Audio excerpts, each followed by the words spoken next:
À Sherbrooke, des centaines de places en centre de la petite enfance verront le jour au cours des prochaines années. À première vue, c'est une bonne nouvelle. Par contre, le problème, c'est qu'on manque d'éducatrices qualifiées pour assurer le meilleur service possible aux enfants, parce qu'en ce moment, une seule éducatrice sur trois est qualifiée. On voit la qualité des CPE score hautement. Là. On est vraiment très... on est reconnu, mais ce score merveilleux-là était dû à la qualification des éducatrices. Ce ne sont pas des gardiennes d'enfants, c'est des éducatrices à la petite enfance, donc elles font de la pédagogie à la petite enfance. Au CPE La Jardinière, on attend un projet de 79 places dans l'est de la ville. Et au CPE L'Espièglerie, ce sont 180 nouvelles places qui sont attendues dans deux projets différents d'ici 2027. La demande est vraiment importante. Si je veux dire, on le voit sur les réseaux, les parents nous appellent régulièrement pour savoir est-ce que vous avez des places en CPE parce qu'on voit que les parents choisissent les CPE au lieu d'aller ailleurs, soit privé ou aller en milieu familial. Mais nous, notre inquiétude, c'est est-ce qu'on va être capable de combler ça ou ce qui arrive assez souvent, si on n'a pas assez d'éducatrices, bien, probablement qu'on va fermer des groupes, on va faire des bris de service. C'est pas ça qu'on veut faire vivre aux parents non plus.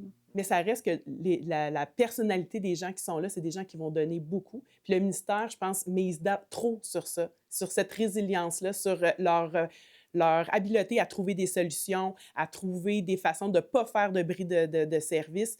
Mais à un moment donné, il va falloir, parce qu'arrêter de miser sur ça, parce qu'à long terme, on va avoir de l'épuisement professionnel, du désengagement, du désintérêt face à la petite enfance. Puis c'est là qu'on va perdre un joyau qui est les CPE. Là. La première dévalorisation de la profession, c'est au niveau du salaire.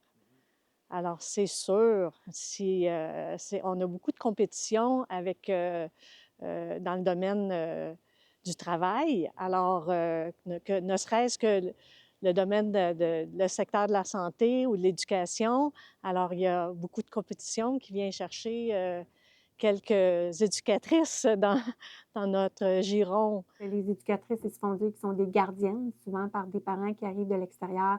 Puis là, on doit leur parler de la profession, de le côté professionnel, toute la partie de soutien qu'ils font auprès des enfants pour les amener plus loin.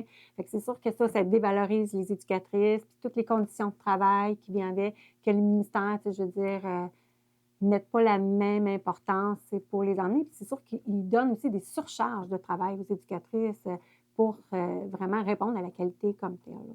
Puis c'est ça qu'on veut, c'est de marteler, de ramener qu'on a besoin de la valorisation de la profession. C'est les adultes de demain, donc il faut investir. C'est pas stratégique de ne pas miser sur la petite enfance. À Sherbrooke, Alex Soro pour Nouveau Info.